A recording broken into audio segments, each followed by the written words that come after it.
Marami nga isda. Naano sa likta ako. May ano? May naano eh, na-outbalance ako eh.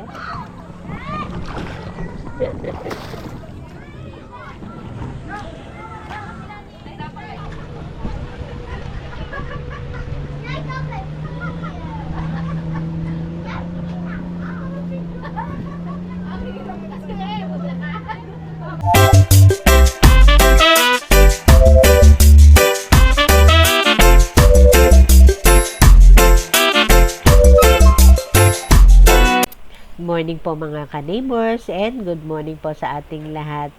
Ngayon po kami ay nasa beach. Bigla ang yakag, nagkayakagan ng tropa. So, eto na po kami ngayon. Bale, kasama po namin ngayon ay ang mga relatives ng asawa ko sa mother side niya. But syempre, before anything else, I thank you po muna ulit sa pag-follow nyo, sa pag-support nyo sa channel namin at salamat din po sa chance na naibigay nyo para ma-share namin ang mga contents ng videos namin at sana po ay nagugustuhan nyo. Please don't forget to like and subscribe na rin po sa 6421. Okay, sige po. Nasakay na po ako dyan sa balsa na yan.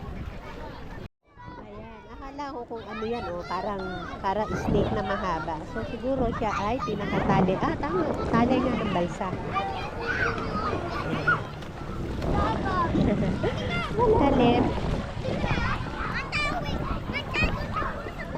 Hand me over.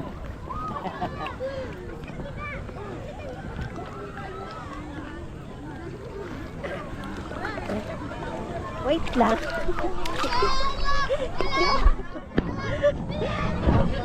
Ay, may naano sa likta ako. May ano? May naano eh, na-outbalance ako eh.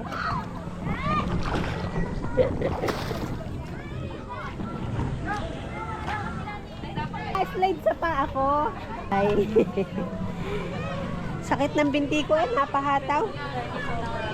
Ako ay magbibideo muna for a while. Ito kami sa floating balsa. Mamaya siguro pupunta na kami doon mamamasyal kami doon sa dagat. Yan.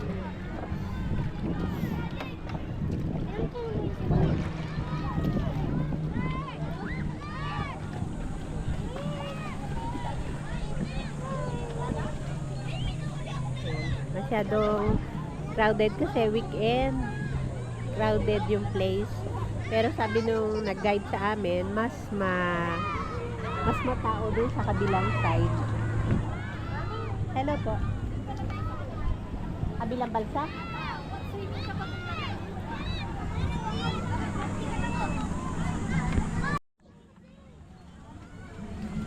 Ayan, komportable na kami at nagbablog na ako sa ibabaw ng balsa. Hindi pala ito yung sasakyan namin. Sorry naman.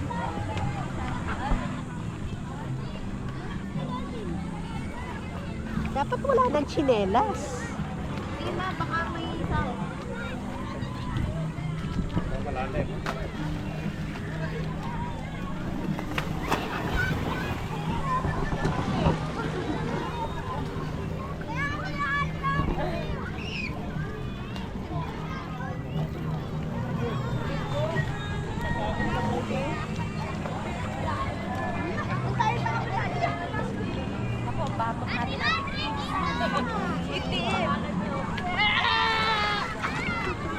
Kaya mo makyat?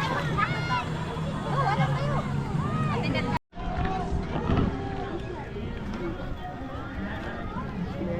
Hindi nga lang kasing linaw ng mga tubig sa mga napupuntahan naming ibang beach.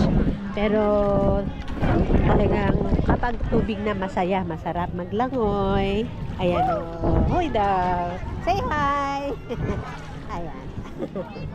Morning. Ingat. Yan! Ako dyan!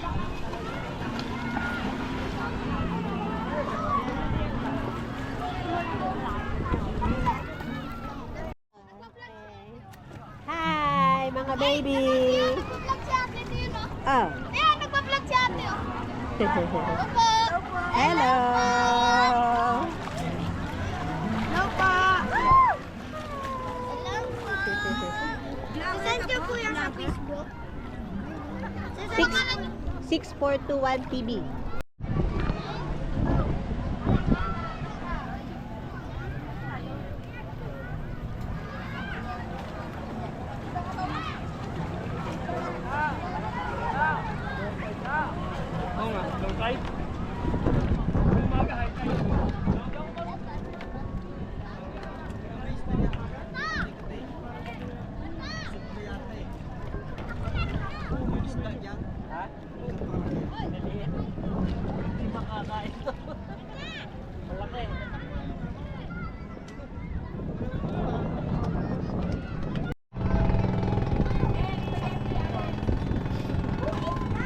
Ito, umaandar na ang aming balsa.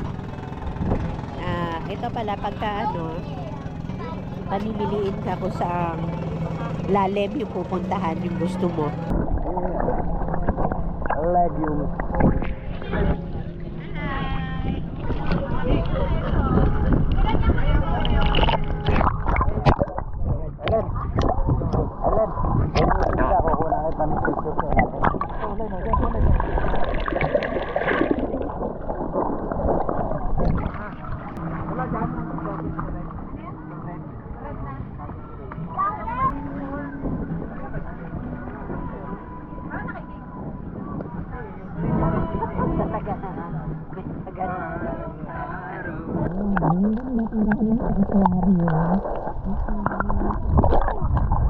Umaalo na siya ang dagat.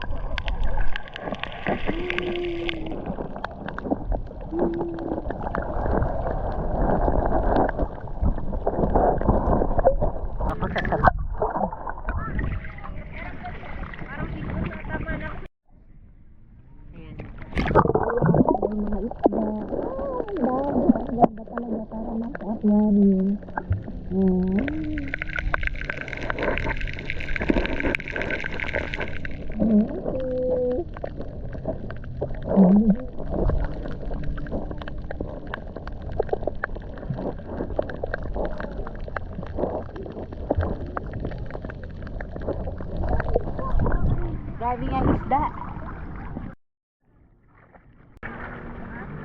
Dami isda, Net, nakikita mo? Ha? Malalim na dyan. Sa maitim. Maglakoy ka. Maitim, malalim na yan.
Bale, sa ngayon, kami ay babalik na doon sa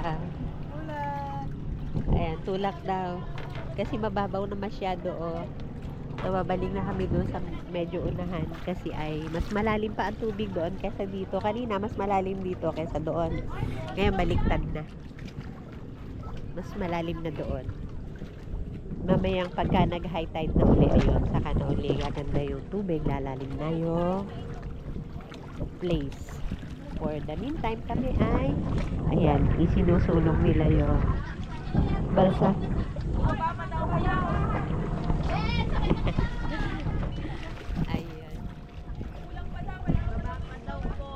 Bababa pa rin? Oo, teka, at bababa ako. Ay, teka, wala akong sleeper. Nagbabawas daw ng tao sa ibabaw kasi ay masyadong mabigat. Hindi makabuhat. Kuya, 49 lang yung timbang ko.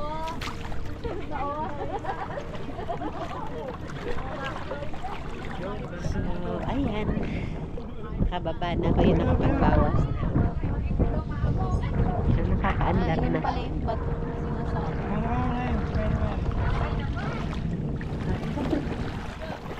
Teka, may iiwan ako.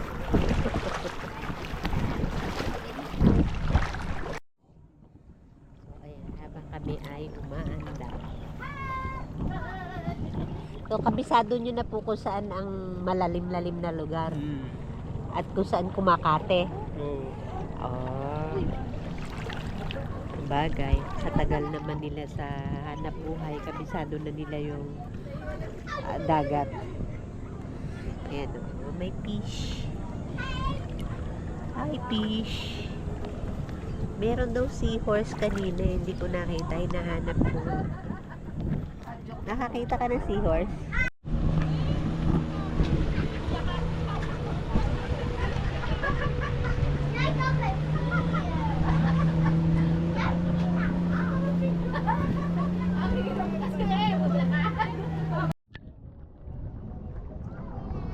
Ayan, peaceful na yung itsura ng place ngayon. Unlike kanina, napakaraming tao, napakaraming mga sasakyan. So, pahinga kasi unang-una, mababa nga po yung level ng tubig. Tapos napakainit. Kaya siguro nasa mga floating cottage yung mga tao. So, kaya yan po mga ka-neighbors at kami ay maya-maya ay pauwi na. At medyo talagang kati pa yung tubig. Eh, siguro, pag tumaas yung tubig o nag-high tide na, baka mga 4 o'clock na siguro. Kaya, siguro, hindi na namin maantay mag-high tide uli. Gawa ng baka traffic po doon sa aming dadaanan kami gagabihan. Okay, yan na lang po. At salamat po sa inyong panonood. Bale, naka-early swimming kami. Kumbaga, walang ka-abog-abog, walang kaplano-plano ng kayahagan. So, go po kami. Natuloy po kami. Okay, sige po, yan na lang. At salamat po sa inyong panonood. Bye-bye po.